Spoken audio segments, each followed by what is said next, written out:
what's up? It is the Chinchilla Notebook here, and welcome back to my YouTube channel. Today's video is going to be on the do's and don'ts of housing chinchillas. I just came up with this idea about an hour ago, so I decided to go ahead and try to go along with it. So I'm just going to basically be sharing some do's and don'ts.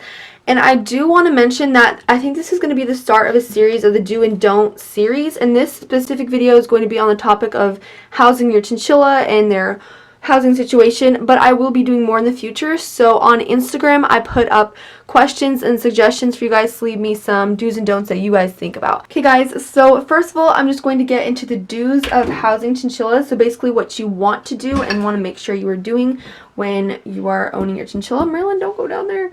So the first thing is to choose a cage that is at least 5 feet tall and 2 to 3 feet wide. And what I mean by that, obviously, 5 feet tall chinchillas need a lot of height because they like to jump and run up and like climb up their cage. And then also this cage I think is like about 3 feet wide and then 2 feet across. So kind of like that is what I mean.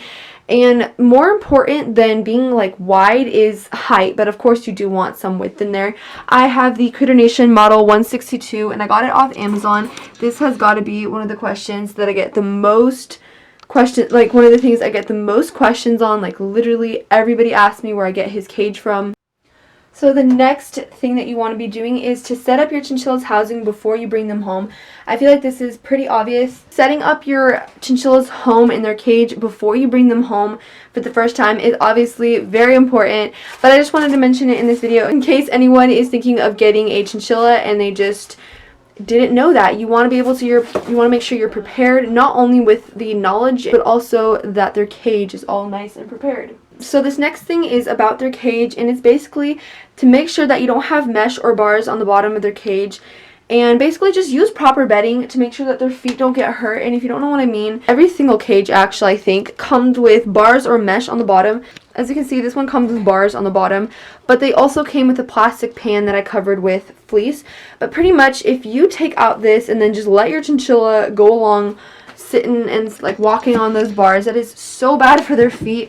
You're going to get them hurt, you're going to get them blisters, and it's just terrible. You do not want to do that. Obviously you always need proper bedding, but that is another thing that is very important when you have your chinchilla's cage set up. Make sure that whatever, if you decide to use traditional bedding like wood shavings or like paper or something, make sure that they don't first of all have access to the plastic. I don't know what pan you're using, but also make sure that it's not on something like that. The next do is to make sure that you are providing plenty of interesting toys and cage accessories for them to occupy their time with. So as you can see here, I have Merlin's cage pretty good. I actually had to go out today and buy him some more toys, but I didn't end up doing that, so I do still have to do that. But basically just make sure that their cage is interesting. Think about it. If you lived in one place all day long and were only allowed to come out of there for a few hours or something, you would definitely want something to do, things to keep you occupied, and that is exactly how it is for them. So make sure. Oh, he wants to come out. He wants to come out. No, no, no. Merlin, put your head back in. You want to make sure that you are giving them plenty of toys and that their cage is interesting and then keeping their minds stimulated. So now let's get into the things that you don't want to do when housing your chinchilla. So the first thing is to don't seclude your chinchilla's cage away from where they can get lots of social interaction and attention. So a lot of people tend to do this. They just take their pet's cage or chinchilla's cage and just put it in a way in the corner of their house where, oh, the heater just turned on, I'm so sorry.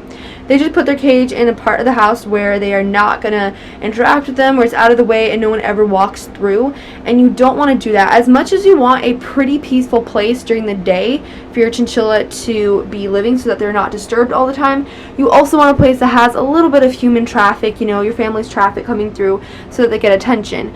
Merlin's in the laundry, so this is a room all on its own, and it's really nice because he can get quiet if he wants it. Like I can close the door and he'll be good. A lot of the time my family walks through, because this is a door leading outside, so they walk through here and they'll just stop and say hi. Like my mom doesn't walk through the front door, she walks through here, and she says hi to him every single time she comes home and every single time she leaves, so that's really nice. And basically just don't put your chinchilla away in a corner of the house where they're just not going to see you or see anybody. The next don't is when you clean their cage, don't use harsh household cleaners. I think this is pretty obvious. I used to use, let me show you what I use.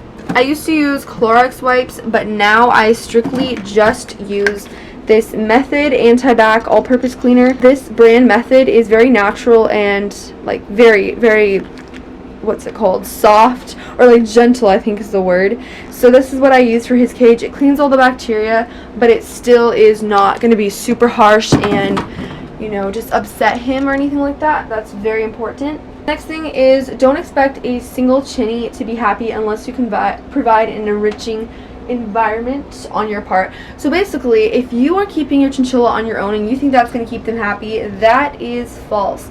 I get a ton of comments of people always asking me like, well, why do you say that when your chinchilla lives alone? Well, Merlin has to live alone, and I've explained this so many times, but if you want to know, I will link a video in the description called Can Chinchillas Live Alone, where I talk about why he has to live alone. But as a brief overview, Merlin's aggressive, he's territorial, he does not get along with other chinnies, and he is better on his own, period. So that's why he lives alone. But because of that, I need to give him a lot of attention, I need to give him a lot of interaction on my part and provide him with a lot of enrichment in his cage to make sure that he stays happy. But most chins are not like that. You need to have them in pairs, keep them bonded, and that's going to keep them happy.